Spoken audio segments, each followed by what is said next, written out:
Hello, welcome back to another video review. Today we're going to be reviewing the Star Wars The Black Series for LOM.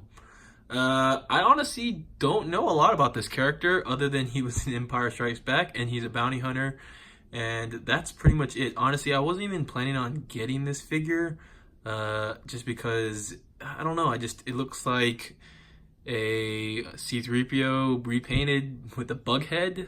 I don't know. I just don't really like the design overall. But at the end of the day, I needed to complete my Empire Strikes Back bounty hunter team, so I picked it up. As you can see here, move him out the way. There's the front of the box. It's a pretty standard, it is a standard Black Series box. It's number 67. Here's the bio. I will have that in the description if you want to read it there. That's about it. Like I said, he's a pretty interesting figure. He just looks like almost like a repaint of a C-3PO, but it actually isn't. This is a standard blaster you've seen. This same gun came with Dengar. Nothing special. There's no really paint apps on it. It's just a solid piece of gray plastic. But as you look here, this upper section is a whole new mold. Looks like the waist section is a new mold also. I think the only thing they might have reused was the legs.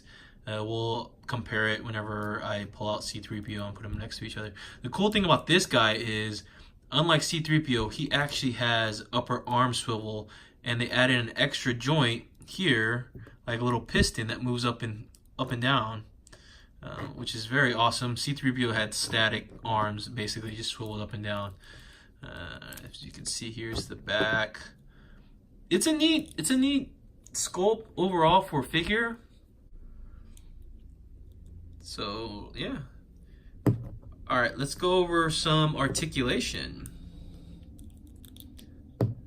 Actually, before we start the articulation, the one fun fact is, if you ever look at Empire Strikes Back, he, I believe, is in the background.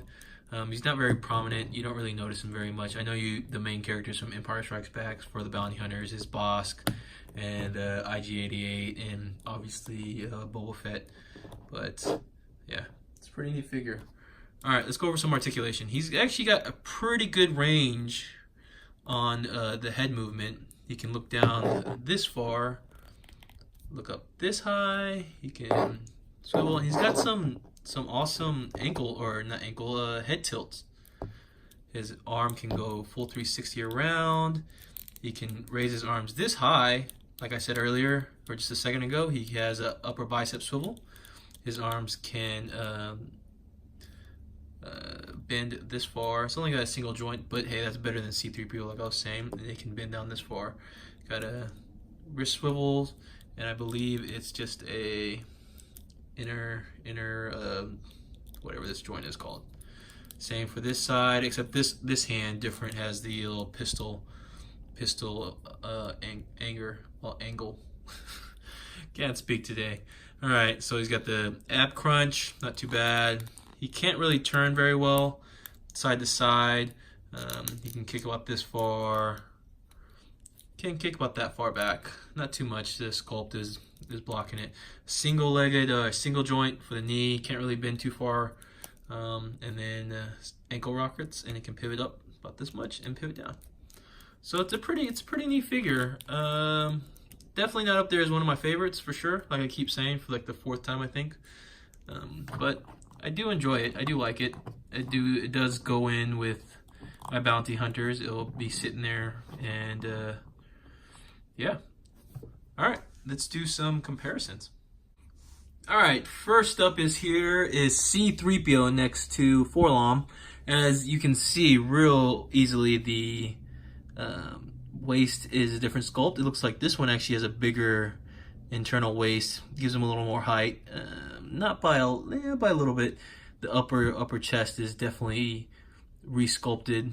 Arms are resculpted. As you can see here, he does not have that same movement on the inside and does not have an upper swivel. I mean, the arm can swivel and pivot up. It's not exactly the same. You can't really do the free motions like that one. The legs, Yeah, it looks like the legs are exactly the same. So that's the only thing they pretty much reused. Oh, I guess the waist is also reused, but that's it. The rest of it, I believe, is a new sculpt. That's honestly, I think that's a great thing. They didn't just repaint like Hasbro likes to do for every figure. So, all right, and here is 4-LOM with the only bounty hunters I have at the moment. I'm still waiting for the archive line to come back out so I can pick up Bosk and IG-88 to complete this bounty hunter team from Empire Strikes Back. But he looks great next to all of them. I think they did Hasbro, I swear, has been knocking it out of the parks with these Star Wars figures. They've been doing, the last couple waves have been so good. I hope they just keep it up. I'm very pleased with everything they've been doing. But as you can see, he's taller than Zuckuss, but obviously he's shorter than Dengar and Boba Fett. So I think he scales perfectly. I think the only one really that's going to be out of scale when he comes in, just because I had IG-88, he is a little small. I think he's a little too short. But that's for a different video. But here you go. Good comparisons. All right. Alright guys, I hope you enjoyed this quick video over 4-LOM. I hope I'm pronouncing LOM, I don't know. Tell me down below if you think if I'm pronouncing that incorrectly. Either way, I hope you guys enjoyed this quick little review over the Star Wars The Black Series 4-LOM. Leave a comment down below. Like the video if you enjoyed watching. If you want more content like that below, more Star Wars specific figures. I do review multiple things, not just Star Wars. So subscribe, and I'll catch you guys next time. All right, bye.